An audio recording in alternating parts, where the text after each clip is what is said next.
പരിണാമം തേങ്ങ ഒലക്കയുടെ മൂടാണ്. നിങ്ങൾ പറയുന്ന കേട്ടാത്തൊന്നും പരിണമിച്ച് പെട്ടെന്ന് ഒരു ദിവസം നമ്മൾ കാലത്ത് എഴുന്നേറ്റ് നോക്കുമ്പോൾ ഈ കാണുന്ന ചെടിയും മരങ്ങളും ഒക്കെ നമ്മളെ നോക്കി ചിരിച്ച് കൈവീശി കാണിച്ച് ഓടിപ്പോകുന്ന കാണാം.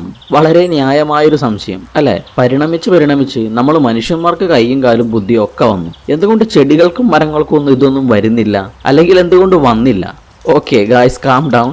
ഫസ്റ്റ് ഓഫ് ഓൾ, ഇതിന്റെ പേര് എവല്യൂഷൻ എന്നാണ്. ഏറ്റവും ലോജിക്കലായ നാച്ചുറലായ ഒരു പ്രക്രിയ പരിണാമം. അല്ലാതെ വെറുതെ നിൽക്കുന്ന ഒരു ചെടി പതിയെ ഓടാൻ തുടങ്ങിയ അതിന്റെ പേര് പരിണാമം എന്നല്ല, അതിന്റെ പേരാണ് മാജിക്. ഈ മണ്ണ് ഒഴിച്ച് മനുഷ്യനുണ്ടാവുക, മാന്ത്രിക വിദ്യയിലൂടെ സമുദ്രം പിളരുക, മരിച്ചവരെ എഴുന്നേൽപ്പിക്കുക, അങ്ങനെ ഏതാണ്ട് ഈ ഒരു കാറ്റഗറിയിലും റേഞ്ചിലും ഒക്കെ വരുന്നൊരു പ്രതിഭാസ മഹാത്ഭുതമാണ് ചെടികളും മരങ്ങളും ഒക്കെ ചിരിക്കുക, ഓടുക, കൈവീശി കാണിക്കുക എന്നൊക്കെ പറയുന്നത്. പരിണാമത്തിലൂടെ അങ്ങനെ ഒരു മഹാത്ഭുതം സംഭവിക്കാൻ പോകുന്നില്ല. ആ പണി പ്രകൃതിക്ക് അറിയില്ല. പ്രകൃതിയുടെ കയ്യിൽ അങ്ങനെ ഒരു മാജിക് കാണിക്കുന്നതിനുള്ള മാന്ത്രിക വടിയൊന്നുമില്ല. ഇവിടെ കുറച്ച് അബദ്ധ ധാരണകളാണുള്ളത്. നമ്മൾ ആദ്യം മനസ്സിലാക്കേണ്ട കാര്യം, പരിണാമം എന്ന് പറഞ്ഞാൽ മാറ്റം എന്നൊക്കെയാണ് ഉദ്ദേശിക്കുന്നത്. അതായത് ഒരു ജീവിക്ക് നിലവിലുള്ള അതിന്റെ ശരീരഘടനകളെയും ആ ഘടനകളുടെ പ്രവർത്തനങ്ങളെയും പരിഷ്കരിക്കുകയാണ് പരിണാമം ചെയ്യുന്നത്. അല്ലാതെ പുതിയതായി എന്തെങ്കിലും ഘടനകൾ പൊട്ടി മുളയ്ക്കുകയല്ല. നമ്മുടെ ചില ദിനോസർ കാരണവന്മാരുടെ മുൻകാലുകളും മറ്റുമൊക്കെ പരിണമിച്ചിട്ടാണ് ഇന്ന് നമ്മൾ കാണുന്ന എല്ലാ പക്ഷികൾക്കും ചിറകുകൾ ഉണ്ടായിരിക്കുന്നത്. അത്തരം ദിനോസറുകളുടെ ചെതുമ്പലുകൾ പരിണമിച്ചിട്ടാണ് നമ്മുടെ ഇന്നത്തെ പക്ഷികൾക്ക് തൂവലുകൾ ഉണ്ടായിരിക്കുന്നത്. പലപ്പോഴും ചോദിക്കാറുണ്ട്, മനുഷ്യർക്ക് എന്തുകൊണ്ടാണ് ഇപ്പോൾ പരിണാമം സംഭവിക്കാത്തത്? നമുക്ക് എന്തുകൊണ്ടാണ് 4 കൈയും 2 തലയും ചിറകുകളും ഒന്നും ഉണ്ടാവുന്നില്ല? അത് സാധ്യമല്ല എന്നതാണ് അതിൻ്റെ ഉത്തരം. It is myth and magic, not evolution. വൈവിധ്യങ്ങളായ ജീവജാലങ്ങളെ ഉണ്ടാക്കി നമ്മളെ ഞെട്ടിക്കാനും അവിശ്വസനീയമായ കാര്യങ്ങൾ ചെയ്യാനും പരിണാമത്തിന് കഴിയും എന്നതിൽ ഒരു സംശയവുമില്ല. പക്ഷെ ആ വൈവിധ്യങ്ങൾ ഉണ്ടാക്കുന്നതിൽ പോലും പ്രകൃതിക്ക് ചില തടസ്സങ്ങളുണ്ട്. ആ തടസ്സങ്ങളാണ് പരിണാമത്തെ മാജിക്കിൽ നിന്നും വേർതിരിച്ചു നിർത്തുന്നത്. ഒരു ജീവിയുടെ ജനിതക ഘടനകൾക്കനുസരിച്ചിട്ടുള്ള മാറ്റങ്ങളെ പ്രകൃതിക്ക് പരിണാമത്തിലൂടെ കൊടുക്കാൻ കഴിയൂ. അങ്ങനെയുള്ള മാറ്റങ്ങൾ കൊടുക്കുന്നതിന് പോലും നമ്മുടെ പ്രകൃതിക്ക് ചില നിയന്ത്രണങ്ങളുണ്ട്. കഴിഞ്ഞ വീഡിയോയിലും പറഞ്ഞു ഇങ്ങനെ ചില നിയമങ്ങളുടെയും നിയന്ത്രണങ്ങളുടെയും ഒക്കെ കാര്യം. അടിസ്ഥാനപരമായ ഭൗതികവും ജൈവശാസ്ത്രപരവുമായ ചില നിയമങ്ങൾ. ഈ നിയമങ്ങളെ മറികടന്നുകൊണ്ട് വൈവിധ്യങ്ങളെ ഉണ്ടാക്കാൻ പ്രകൃതിക്കും പരിണാമത്തിനും കഴിയില്ല. ഉദാഹരണത്തിന്, എന്തുകൊണ്ടാണ് നമ്മൾ പറക്കാൻ കഴിവുള്ള ആനകളെ കാണാത്തത്? അത് പരിണാമത്തിന്റെ പരിധികളും പരിമിതികളുടെ ഒരു ഉദാഹരണമാണ്. പറക്കാൻ കഴിവുള്ള ആനകളെ നമ്മൾ കാണാത്തതിന്റെ കാരണം അത് ഗ്രാവിറ്റിയുടെ നിയമങ്ങൾക്ക് വിരുദ്ധമാണ് എന്നതാണ്. ഒരു ജീവിക്ക് മാസ് കൂടുന്തോറും ആ ജീവിക്ക് പറക്കാനുള്ള കഴിവ് നേടാനും അത് നിലനിർത്താനും ഒക്കെ ബുദ്ധിമുട്ടായിരിക്കും. പക്ഷികൾക്കൊക്കെ പറക്കാൻ കഴിയുന്നത് അവരുടെ ശരീരത്തിലെ ഏതാണ്ട് എല്ലുകളെല്ലാം ഉള്ളു പൊള്ളയാണ്. അതേസമയം ചിറകുകളുടെ എല്ലുകൾക്ക് അതിനെ അപേക്ഷിച്ച് ശക്തി കൂടുതലാണ്. ചിറകുകൾക്ക് ബാക്കിയുള്ള ശരീരത്തെ മുഴുവൻ താങ്ങാൻ പാകത്തിനുള്ള നല്ല കട്ടിയുള്ള മസിലുകളാണുള്ളത്. ആനകൾക്കൊക്കെ ചിറക് വരണമെങ്കിൽ ഓൾറെഡി നല്ലപോലെ മാസ് ഉള്ള അവയുടെ ബോഡിയെ സപ്പോർട്ട് ചെയ്യാൻ പാകത്തിന് ശക്തിയുള്ള മസിലുകളും എല്ലുകളും ഉള്ള ചിറകുകൾ വേണം. ഈ ഗ്രാവിറ്റി ആനയുടെ ശരീരത്തിന് കൊടുക്കുന്ന ഒരു വലിയുണ്ടല്ലോ, ഫോഴ്സ്, അതിനെ കവച്ചു വെക്കാൻ പാകത്തിന് ശക്തി ഉണ്ടായിരിക്കണം ചിറകുകൾക്ക്. ഇതെല്ലാം കൂടി ഉണ്ടായി വരുമ്പോഴേക്കും ആനയ്ക്കൊക്കെ ഒടുക്കത്തെ വെയിറ്റ് ആയിരിക്കും. അത്രയും വെയിറ്റ് ഉള്ള ഒരു സാധനം ആകാശത്ത് കൂടെ പറക്കാൻ നമ്മുടെ ഗ്രാവിറ്റി സമ്മതിക്കില്ല. അല്ലെങ്കിൽ പിന്നെ നമ്മൾ ഉണ്ടാക്കി എഞ്ചിൻ വെച്ച് വിട്ട് വല്ല വിമാനമായിരിക്കണം. ഒരു ജീവിയുടെ ഉള്ളിൽ നടക്കുന്ന ബയോ കെമിക്കൽ പ്രോസസ്സുകളും മറ്റുമൊക്കെ ചില പ്രത്യേക അന്തരീക്ഷത്തിൽ മാത്രം നടക്കുന്നതാണ്. ആ അന്തരീക്ഷത്തിൽ നിന്ന് അവയെ പുറത്തു കൊണ്ടുവന്നാൽ അവയുടെ പ്രവർത്തനം അപ്പാടെ നിലയ്ക്കും. എന്നാൽ എവല്യൂഷന് ആ പുതിയ അന്തരീക്ഷത്തോട് ആ ജീവിയെ അഡാപ്റ്റ് ചെയ്യിക്കാൻ കഴിയും. പക്ഷെ ആ അഡാപ്റ്റ് ചെയ്യിക്കണമെങ്കിൽ പോലും അവിടെ ഓൾറെഡി എന്തെങ്കിലും വേണം. ആ ജീവിയിൽ അങ്ങനെ മാറ്റങ്ങൾ ഉണ്ടാക്കാൻ പാകത്തിന് എന്തെങ്കിലും ഉണ്ടെങ്കിൽ മാത്രമേ അതിൻ്റെ മുകളിൽ കയറി പിടിച്ച് പ്രകൃതിക്ക് പരിണാമം ഉണ്ടാക്കാൻ പറ്റൂ. ഈ മ്യൂട്ടേഷൻ, ജനറ്റിക് വേരിയേഷൻ എന്നൊക്കെ പറയില്ലേ, അങ്ങനെ എന്തെങ്കിലും ഉണ്ടെങ്കിൽ അത് അടിത്തറയായി വെച്ച് അതിൻ്റെ മുകളിൽ പരിണാമം സൃഷ്ടിക്കാൻ കഴിയൂ. അല്ലാതെ ശൂന്യതയിൽ നിന്ന് ചാടിക്കയറി പരിണാമം ഉണ്ടാക്കാൻ പ്രകൃതിക്ക് കഴിയില്ല. പരിണാമം എന്ന് പറയുന്നത് വളരെ സൂക്ഷ്മമായി ശ്രദ്ധയോടെ ക്ഷമയോടെ കല്ലിൽ നിന്ന് വിഗ്രഹം കൊത്തിയെടുക്കുന്ന ഒരു ശില്പിയെ പോലെയാണ്. അല്ലാതെ തൊപ്പിയിൽ നിന്നും മുയലിനെ എടുക്കുന്ന ഒരു മജീഷ്യനല്ല. ചെടികളും മരങ്ങളും കൈയും കാലും വെച്ച് നമ്മളെ കൈ വെച്ച് കാണിച്ച് ഓടണമെങ്കിൽ ഈ പറഞ്ഞതുപോലെ അതിന്റെ ജനിതക ഘടനയിലും ശരീരഘടനകളിലും ഇല്ലാത്ത ഒരുപാട് സാധനങ്ങൾ ചെടികൾക്ക് വേണ്ടി പുറമേ നിന്ന് കൊണ്ടുവരേണ്ടി വരും. അല്ലെങ്കിൽ ശൂന്യതയിൽ നിന്ന് ഉണ്ടാക്കേണ്ടി വരും. അത് പ്രകൃതിക്ക് പറ്റാത്തൊരു കാര്യമാണ്. അതുണ്ടാക്കണമെങ്കിൽ വല്ല ഹാരി പോട്ടറിനെയോ അല്ലെങ്കിൽ ഡോക്ടർ സ്ട്രേഞ്ചിനെയോ ഒക്കെ കൊണ്ടുവരേണ്ടി വരും. അല്ലെങ്കിൽ മാലാഖമാരൊക്കെ നേരിട്ടിറങ്ങി വന്നെ. ഇനി രണ്ടാമത്തെ ഏറ്റവും പ്രധാനപ്പെട്ട കാര്യം, ചെടികൾക്ക് അങ്ങനെ ഓടേണ്ട ഒരു കാര്യമില്ല എന്നുള്ളതാണ്. പരിണാമത്തിന്റെ ഏറ്റവും പ്രധാനപ്പെട്ട ഒരു പോയിന്റാണത്. നമുക്ക് കൈയും കാലും പ്രകൃതി തന്നത് നമുക്ക് കൈയിൻ്റെയും കാലിൻ്റെയും ഒക്കെ ആവശ്യമുള്ളത് കൊണ്ടാണ്. ചെടികൾക്ക് കൈയും കാലും ഒന്നും കൊടുക്കാത്തത് അവർക്കതിൻ്റെ ആവശ്യമില്ല. അതുകൊണ്ടാണ് നമുക്ക് ഓടിയാലേ നമ്മുടെ കാര്യങ്ങൾ കാണാൻ പറ്റൂ. നമുക്ക് ഈ ഭൂമിയിൽ ജീവിക്കണമെങ്കിൽ ഓടണം, ചാടണം, ആരാൻ്റെ കൈയും കാലും പിടിക്കണം.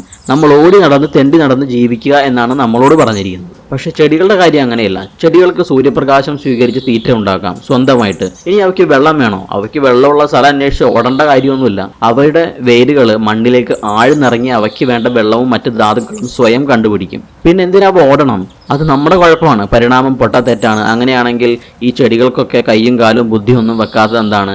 ചെടികൾ ഓടാത്തത് എന്താണ്? അത് അവരുടെ ഒരു വലിയ വൈകല്യമല്ലേ? അങ്ങനെയൊക്കെ തോന്നുന്നത് നമ്മുടെ കുഴപ്പം കൊണ്ടാണ്. ഒരു ജീവിക്ക് ആ ജീവിയുടെ പരിസ്ഥിതിയിൽ, അന്തരീക്ഷത്തിൽ അതിജീവിക്കുന്നതിനും പുനരുൽപാദനം നടത്തുന്നതിനും സഹായിക്കുന്ന രീതിയിലുള്ള സവിശേഷതകൾ വികസിപ്പിക്കുക എന്നത് മാത്രമാണ് പരിണാമത്തിന്റെ ഉദ്ദേശം. അല്ലാതെ ഏതെങ്കിലും നേരത്തെ പറഞ്ഞു വെച്ച പോലെ ഒരു നിർദ്ദിഷ്ട രൂപമോ ആകൃതിയോ ഭാവമോ കൊടുക്കണമെന്ന് പ്രകൃതിക്ക് ഉദ്ദേശമില്ല. അങ്ങനെ ഏതെങ്കിലും ആകൃതിയോ രൂപമോ വന്നാൽ മാത്രമേ പരിണാമം പൂർണ്ണമാകൂ എന്നുമില്ല. സങ്കീർണമായ നമ്മുടെ രൂപവും ഘടനകളും സ്വഭാവങ്ങളും പെർഫെക്റ്റ് ആണ്. നമ്മെപ്പോലെയുള്ള രൂപവും ഭാവവും പ്രത്യേകതകളും ഉണ്ടെങ്കിലേ മറ്റുള്ള ജീവികളും പെർഫെക്റ്റ് ആവൂ. അതൊക്കെ നമ്മുടെ തോന്നലാണ്. അതൊരു തെറ്റായ ധാരണയാണ്. പ്രകൃതിക്ക് നമ്മളും അവരും ഒരുപോലെയാണ്. പ്രകൃതിയുടെ കണ്ണിൽ നമ്മളും അവരും ഒരുപോലെ പൂർണ്ണരാണ്. We are all champions of nature. നമ്മളെല്ലാവരും ഈ ഭൂമിയുടെ പരിസ്ഥിതിയിൽ അതിജീവിക്കാൻ പഠിച്ച ആളുകളാണ്. ഇനിയൊരു പക്ഷെ ചെടികൾക്ക് ബുദ്ധിയും ബോധവും ഉണ്ടായിരുന്നെങ്കിൽ അവരൊരു പക്ഷെ നമ്മളെ നോക്കിയായിരിക്കില്ലേ കളിയാക്കി ചിരിക്കുക. അയ്യേ, നിങ്ങൾ ഓടി നടന്ന് തെണ്ടി തിന്നേണ്ട അവസ്ഥയല്ലേ? ഞങ്ങൾക്ക് അതിൻ്റെ ഒരു ആവശ്യമില്ലല്ലോ. ഞങ്ങൾക്ക് നിന്നിടത്ത് നിന്ന് ഞങ്ങളുടെ കാര്യങ്ങൾ കാണാം. നിങ്ങൾക്ക് ഇതിനെ കയ്യും കാലും ഒക്കെ മോശം എന്നൊക്കെ പറഞ്ഞ്. അതുപോലെ തന്നെ ചോദിക്കുന്നൊരു ചോദ്യമാണ്, എന്തുകൊണ്ടാണ് മനുഷ്യർക്ക് ഇപ്പോൾ പരിണാമം സംഭവിക്കുന്നില്ല? മനുഷ്യർക്ക് എന്തുകൊണ്ട് വാല് വരുന്നില്ല, കൊമ്പ് വരുന്നില്ല, ചിറക് വരുന്നില്ല? അങ്ങനെ ഇതെന്ത് ചോദ്യമാണിത്? എന്തിനാണ് മനുഷ്യർക്ക് ആവശ്യമില്ലാത്ത ചിറക്? എന്തിനാണ് ആവശ്യമില്ലാത്ത വാലും കൊമ്പും? നമുക്ക് ആവശ്യമുള്ള വ്യത്യാസങ്ങളെ, മോഡിഫിക്കേഷൻസെ പരിണാമത്തിലൂടെ ഉണ്ടാകൂ. നമ്മൾ നേരിടുന്ന അന്തരീക്ഷ സമ്മർദ്ദത്തിനനുസരിച്ചിട്ടുള്ള പരിണാമമേ നമുക്കുണ്ടാകൂ. മനുഷ്യർക്ക് ഇപ്പോഴും പരിണാമം സംഭവിക്കുന്നുണ്ട്. നമ്മുടെ രോഗപ്രതിരോധ ശേഷി കൂടുന്നുണ്ട്, ആയുർദൈർഘ്യം കൂടിയിട്ടുണ്ട്.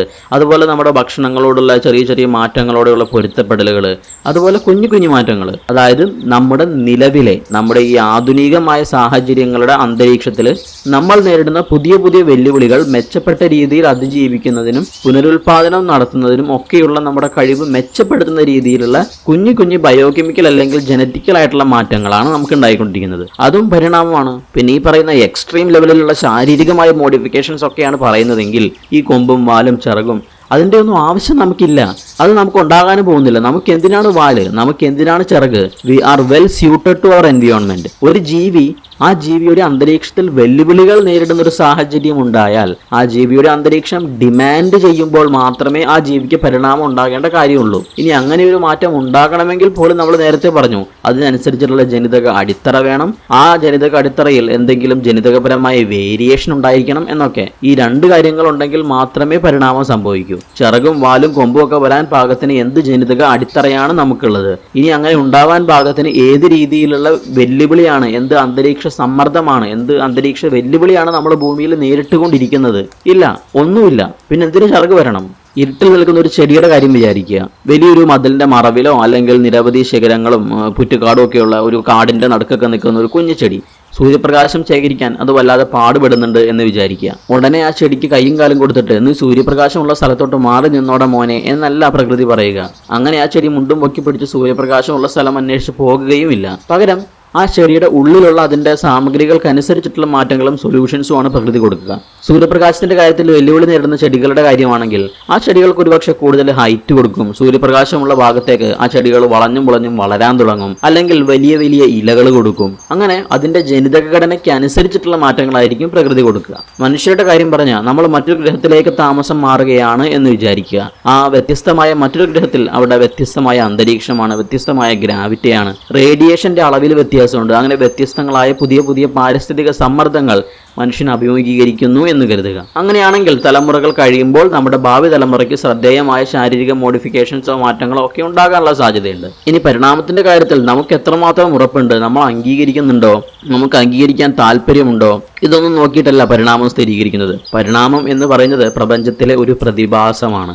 ഐസക് ന്യൂട്ടന്റെ തലയിൽ ആപ്പിൾ വീണാലും ഇല്ലെങ്കിലും ഗ്രാവിറ്റി ഇവിടെ ഉണ്ടാകും എന്ന് പറയുന്നത് പോലെ നമ്മൾ വിശ്വസിക്കുന്നോ ഇല്ലയോ എന്നത് നമ്മുടെ ഇഷ്ടം. ഗ്രാവിറ്റി പോലെ ഒരു ശാസ്ത്ര സത്യമാണ് പരിണാമം. അത് ജീവനുള്ള ജീവികൾക്ക് മാത്രം സംഭവിക്കുന്ന ഒരു ബയോളജിക്കൽ പ്രോസസ്സ് മാത്രമല്ല. നമ്മൾ ഇന്ന് കാണുന്ന നമ്മുടെ പ്രപഞ്ചം ഈ ഒരു നിമിഷത്തിൽ എത്തി നിൽക്കുന്നത് ബിഗ് ബാങ് മുതൽ തുടങ്ങിയ ഊർജത്തിന്റെയും ദ്രവ്യത്തിന്റെയും നിരന്തരമായ പരിണാമ പ്രക്രിയയുടെ ഫലമായിട്ടാണ്. പരിണാമത്തിലൂടെ മാത്രമേ പ്രപഞ്ചത്തിന്റെ സൃഷ്ടി നടത്താൻ കഴിയൂ. അതിന് നമ്മളുടെ അനുമതിയുടെയോ അംഗീകാരത്തിന്റെയോ ആവശ്യമില്ല.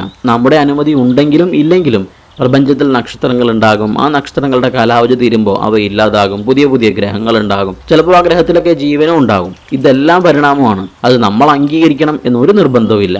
ഇന്ന് നമ്മൾ കാണുന്ന ഭൂമിയിലെ എല്ലാ ജീവിവർഗങ്ങളുടെയും വിവരങ്ങൾ സ്റ്റോർ ചെയ്ത് വെച്ചിരിക്കുന്ന ജനറ്റിക് മെറ്റീരിയൽ അത് DNA ആണ് എന്നത് തന്നെയാണ് പരിണാമത്തിന്റെ ഏറ്റവും വലിയ തെളിവ്. നമ്മൾ ഈ ഭൂമിയിലുള്ള എല്ലാ ജീവികളും ഒരു കുടുംബത്തിലെ അംഗങ്ങളാണ്. DNA ജനറ്റിക് മെറ്റീരിയൽ ആയിട്ടുണ്ടായിരുന്ന ഒരു സക്സസ്ഫുൾ ആയ ജീവകോശത്തിൽ നിന്നാണ് നമ്മളെല്ലാവരും പരിണമിച്ച് വിഭജിച്ചുണ്ടായിരിക്കുന്നത്. നമ്മളെല്ലാവരും DNA തറവാട്ടിലെ കുട്ടികളാണ്. അതുപോലെ ഭൂമിയിൽ കാണുന്ന എല്ലാ ജീവജാലങ്ങളുടെയും കോശങ്ങൾക്കുള്ളിൽ കോമൺ ആയിട്ട് എല്ലാവർക്കും ചില ഘടകങ്ങളും ഘടനകളും ഒക്കെയുണ്ട്. ഈ ലോകത്തുള്ള എല്ലാ ജീവികളുടെയും കോശത്തിന് ചുറ്റുമുള്ള മതിൽ പോലെ കോശത്തിന് സംരക്ഷണം നൽകുന്ന സെൽ മെംബ്രെയിൻ എന്ന് പറഞ്ഞൊരു സാധനമുണ്ട്. ഇത് എല്ലാ ജീവികളുടെയും കോശങ്ങൾക്ക് കോമൺ ആയിട്ടുള്ളതാണ്. റൈബോസോം എന്ന് പറഞ്ഞ വേറൊരു സാധനമുണ്ട്. DNA-യിൽ നിന്ന് വിവരങ്ങൾ ശേഖരിച്ച് പ്രോട്ടീൻ ഉണ്ടാക്കുന്ന നമ്മുടെ കോശത്തിലൊരു ഭാഗമാണിത്. ഇതും ലോകത്തിലെ എല്ലാ ജീവികളുടെയും കോശങ്ങൾക്കുള്ളിൽ കോമൺ ആയിട്ട് കാണാവുന്ന ഒരു ഫീച്ചറാണ്. അതായത് ഈ ഫീച്ചറുകളെല്ലാം ഉണ്ടായിരുന്ന ഒരു കോശം വിഭജിച്ചാണ് നമ്മളൊക്കെ ഉണ്ടായിരിക്കുന്നത് എന്നർത്ഥം. അതുകൊണ്ടാണ് ഇത്തരം സാമ്യതകൾ നമ്മുടെ കോശങ്ങളിലുള്ളത്. ഒരു ചെറിയ കഥ പറയാം. പണ്ട് ഭൂമിയിൽ ഏകകോശ ജീവികൾ മാത്രം ഉണ്ടായിരുന്ന ഒരു സമയത്ത് ഒരു വലിയ ഏകകോശ ജീവിയും ഒരു ചെറിയ ഏകകോശ ജീവിയും പരസ്പരം കണ്ടുമുട്ടി. രണ്ടുപേർക്കും അങ്ങോട്ടും ഇങ്ങോട്ടും ഒരു സങ്കടം പറയാനുണ്ടായിരുന്നു. വലിയ ഏകകോശ ജീവിയുടെ സങ്കടം എന്താണെന്ന് പറഞ്ഞാൽ പുള്ളിക്ക് ഫുഡ് കണ്ടുപിടിക്കാനും ശേഖരിക്കാനും പറ്റും, പക്ഷേ ഫുഡ് കുക്ക് ചെയ്യാൻ അറിഞ്ഞൂടാ. ചെറിയ ഏകകോശ ജീവിയുടെ സങ്കടം എന്താണെന്ന് പറഞ്ഞാൽ പുള്ളിക്ക് ഫുഡ് കണ്ടുപിടിക്കാനും ശേഖരിക്കാനും കഴിയില്ല, പക്ഷെ അത് കിട്ടിക്കഴിഞ്ഞാൽ നല്ല അസലായിട്ട് ഫുഡ് കുക്ക് ചെയ്യാൻ അറിയാം. അങ്ങനെയാണ് അവർക്ക് രണ്ടുപേർക്കും ഒരു ഐഡിയ തോന്നിയത്. ആ വലിയ ഏകകോശ ജീവി ഫുഡ് കണ്ടുപിടിക്കാനും ചെറിയ ഏകകോശ ജീവി ആ ഫുഡ് പാചകം ചെയ്യാനും തീരുമാനിച്ചു. പിന്നെ ഒന്നും ആലോചിച്ചില്ല, രണ്ടുപേരും കൈ കൊടുത്ത് ഒന്നായി. വലിയ ഏകകോശ ജീവി ചെറിയ ഏകകോശ ജീവിയെ എടുത്ത് അങ്ങോട്ട് വിഴുങ്ങി. വലിയ ഏകകോശ ജീവിയുടെ ഉള്ളിൽ കിടന്ന് ദഹിക്കുന്നതിന് പകരം ഈ രണ്ട് ഏകകോശ ജീവികളും അങ്ങോട്ടും ഇങ്ങോട്ടും ഒരു റിലേഷൻഷിപ്പ് ആരംഭിച്ചു. അങ്ങനെ വലിയ ഏകകോശ ജീവി സ്വീകരിക്കുന്ന ഫുഡൊക്കെ ചെറിയ ഏകകോശ ജീവി ഉള്ളിലിരുന്ന് കുക്ക് ചെയ്യാൻ തുടങ്ങി. അങ്ങനെ അവർ ഒറ്റ യൂണിറ്റ് ആയിട്ട് മാറി. ഈ ഒന്നാകാൻ തീരുമാനിച്ചുകൊണ്ടുള്ള ഈ ചെറിയ ഏകകോശ ജീവിയുടെയും വലിയ ഏകകോശ ജീവിയുടെയും ഒരു കൈകൊടുക്കൽ, ഇത് പരിണാമ ചരിത്രത്തിലെ വളരെ ക്രൂഷ്യൽ ആയ ഒരു മൊമെന്റ് ആയിരുന്നു. അതായിരുന്നു ബഹുകോശ ജീവികളുടെ ഉത്ഭവത്തിന്റെ തുടക്കം. It was the beginning of eukaryotic organisms. പിന്നീട് അങ്ങോട്ട് ഈ ഒന്നായ ഈ ഏകകോശ ജീവികളുടെ യൂണിറ്റ് വിഭജിച്ച് പെരുകാൻ തുടങ്ങി. പിന്നീട് ഈ ഒന്നായ യൂണിറ്റുകൾ പരസ്പരം അങ്ങോട്ടും ഇങ്ങോട്ടും ചേർന്ന് ഒന്നായി ബഹുകോശ ജീവികൾ ഉണ്ടാവാൻ തുടങ്ങി. അങ്ങനെയാണ് ഇന്ന് നമ്മൾ കാണുന്ന മനുഷ്യരും പറവകളും പട്ടികളും പൂച്ചയും ഒക്കെ ഉണ്ടായത്. അന്ന് ഒന്നായ കുഞ്ഞേട്ടനും ഈ വലിയേട്ടനും ഇപ്പോഴും ഒന്നായി തന്നെയാണ് നമ്മുടെ ശരീരത്തിലെ ഓരോ കോശങ്ങളിലും ഇരിക്കുന്നത്. അന്ന് ഒന്നായ ആ കുഞ്ഞ് ഏകകോശ ജീവിയായ കുഞ്ഞേട്ടനാണ് ഇന്ന് നമ്മുടെ കോശങ്ങളുടെ പവർ ഹൗസ് എന്ന് വിളിക്കപ്പെടുന്ന നമ്മുടെ കോശങ്ങൾക്കുള്ളിൽ കാണുന്ന മൈറ്റോകോൺട്രിയ എന്ന് പറയുന്ന ഭാഗം. ചെടികളുടെ കഥയിൽ ചെറിയൊരു വ്യത്യാസമുണ്ട്. ഇതുപോലെ മറ്റൊരു വിഴുങ്ങൽ കൂടി ചെടികളുടെ കഥയിൽ നടന്നിട്ടുണ്ട്. നേരത്തെ പറഞ്ഞ ആദ്യത്തെ വിഴുങ്ങൽ സംഭവിച്ച് മൈറ്റോകോൺട്രിയൊക്കെ ഉള്ളിലുണ്ടായി അപ്ഗ്രേഡഡ് ആയ ആ ബഹുകോശ ജീവി സൂര്യപ്രകാശത്തിൽ നിന്ന് നേരിട്ട് ഊർജ്ജം സ്വീകരിച്ച് പാചകം ചെയ്യാൻ പാകത്തിന് സൂപ്പർ പവറുള്ള മറ്റൊരു വ്യത്യസ്തമായ ഏകകോശ ജീവിയെ കൂടി വിഴുങ്ങുന്നു. അങ്ങനെ രണ്ടാമതൊരു റിലേഷൻഷിപ്പ് കൂടി ആരംഭിക്കുന്നു. അങ്ങനെ രണ്ട് വിഴുങ്ങലുകൾ സംഭവിച്ച ബഹുകോശ ജീവികൾ വേറൊരു സെപ്പറേറ്റ് ഗ്രൂപ്പായി പരിണാമം സംഭവിച്ച് ഇന്ന് കാണുന്ന ചെടികളും മരങ്ങളും ഒക്കെ ആയിട്ട് മാറുന്നു. ആദ്യത്തെ ഗ്രൂപ്പിൽപ്പെട്ട ഒറ്റ വിഴുങ്ങലുകൾ സംഭവിച്ച ജീവികൾ ഈ പറഞ്ഞ ചെടികളെയും മരങ്ങളെയും ഒക്കെ ഡിപ്പെൻഡ് ചെയ്ത് ജീവിക്കുന്ന മൃഗങ്ങളും മനുഷ്യരും ഒക്കെ ആയിട്ട് മാറുന്നു. പറഞ്ഞു വന്നത് നമ്മുടെ എല്ലാവരുടെയും കോശങ്ങൾക്കുള്ളിൽ കോമൺ ആയിട്ട് കാണുന്ന ഈ പറഞ്ഞ മൈറ്റോകോൺട്രിയയും ചെടികളുടെ രണ്ടാമത്തെ വിഴുങ്ങലുകൾ സംഭവിച്ചുണ്ടായ ക്ലോറോപ്ലാസ്റ്റിന്റെയും ഒക്കെ സാന്നിധ്യം സൂചിപ്പിക്കുന്നത് ഇതുപോലെ വിഴുങ്ങലുകൾ സംഭവിച്ച് വ്യത്യസ്തമായിട്ടുണ്ടായ കോശങ്ങളിൽ നിന്നും ഉരുത്തിരിഞ്ഞുണ്ടായതാണ് നമ്മൾ എന്നാണ്. അതായത് പുറമേ നിന്ന് നോക്കുമ്പോൾ ആനയും ചേനയും പട്ടിയും പൂച്ചയും മനുഷ്യനും ഒക്കെ ആയിട്ട് തോന്നുമെങ്കിലും ഉള്ളിൻ്റെ ഉള്ളിൽ നമ്മളെല്ലാവരും സഹോദരന്മാരാണ് എന്നാണ് അർത്ഥം. അതുകൊണ്ടാണ് നമുക്ക് എല്ലാവർക്കും ഒരേ കോശഭാഗങ്ങളുള്ളത്. അതായത് ഭൂമിയിലെ എല്ലാ ജീവജാലങ്ങളും ഒരേ കോശത്തിന്റെ മക്കളാണ്. ഈ പറഞ്ഞ മൈറ്റോകോൺട്രിയയും ചെടികളുടെ ക്ലോറോപ്ലാസ്റ്റും ഒക്കെ ഒരു കാലത്ത് സ്വതന്ത്രമായി വിഹരിച്ച് നടന്നിരുന്ന ഏകകോശ ജീവികളായിരുന്നു എന്നതിന് എന്താണ് തെളിവ് എന്ന് ചോദിച്ചാൽ അവരുടെയൊക്കെ മുതുമുത്തച്ഛന്മാർക്കുണ്ടായിരുന്ന സ്വന്തമായിട്ടുണ്ടായിരുന്ന അവരുടെ വ്യക്തിത്വത്തിന്റെ അടയാളങ്ങൾ ഈ പറഞ്ഞ മൈറ്റോകോൺട്രിയയുടെയും ക്ലോറോപ്ലാസ്റ്റിന്റെയും ഉള്ളിൽ ഇപ്പോഴും ഉണ്ട് എന്നതാണ് അതിന്റെ ഉത്തരം. നമുക്കത് നോക്കിയാൽ കാണാം. മൈറ്റോകോൺട്രിയയുടെ ഉള്ളിൽ അവർക്ക് സ്വന്തമായിട്ട് സെപ്പറേറ്റ് DNA ഉണ്ട്. അതായത് ഒരു കോശത്തിന്, നമ്മുടെയൊക്കെ കോശത്തിന്റെ ന്യൂക്ലിയസിന്റെ ഉള്ളിൽ ആ കോശത്തിന്റെ DNA ഉണ്ട്. ഇത് കൂടാതെ ഈ പറഞ്ഞ മൈറ്റോകോൺട്രിയക്കൊക്കെ സ്വന്തമായിട്ട് DNA അവരുടെ ഉള്ളിലുണ്ട്. മറ്റു കോശങ്ങൾക്കുള്ളതുപോലെ സെപ്പറേറ്റ് സെൽ മെംബ്രെയിനും ഒക്കെ ഉണ്ട് ഇവർക്ക്. ഇവയുടെ പൊസിഷനും ഇരിക്കുന്ന രീതിയൊക്കെ ഏതാണ്ട് അങ്ങനെ തന്നെയാണ്. സ്വന്തം DNA-യും പെട്ടിയുടെ ഉള്ളിൽ പാക്ക് ചെയ്ത് മറ്റാരുടെയും കൂടെ കൂടാതെ ഒരു ചുറ്റുമതിലൊക്കെ ഉണ്ടാക്കി മറ്റു കോശഭാഗങ്ങളുടെ കൂടെ ഒന്നും കൂടാതെ മാറി ഒറ്റയ്ക്കാണ് പുള്ളിയുടെ ഇരിപ്പ്. എനിക്കിപ്പോൾ പുറത്തു പോകണം എന്നുള്ള മട്ടിന്. പണ്ട് കാലത്ത് സ്വതന്ത്രമായി വിഹരിച്ച് നടന്നിരുന്ന ഏകകോശ ജീവികളായിരുന്നു ഇവ എന്നതിൻ്റെ തെളിവാണത്. പിന്നെ നമുക്ക് എന്ത് വേണമെങ്കിലും വിശ്വസിക്കാം. ഓണത്തിന് മാവേലി നമ്മളെ കാണാൻ വരും എന്ന് വിശ്വസിക്കാം, ക്രിസ്മസിന് ക്രിസ്മസ് അപ്പൂപ്പൻ വരും എന്ന് വിശ്വസിക്കാം. നമ്മൾ വിശ്വസിച്ചാലും ഇല്ലെങ്കിലും ഈ പറഞ്ഞ ആൾക്കാരും നമ്മളെ കാണാൻ വരില്ല എന്നുള്ളത് ഒരു സത്യമാണ്, അതൊരു വാസ്തവമാണ്.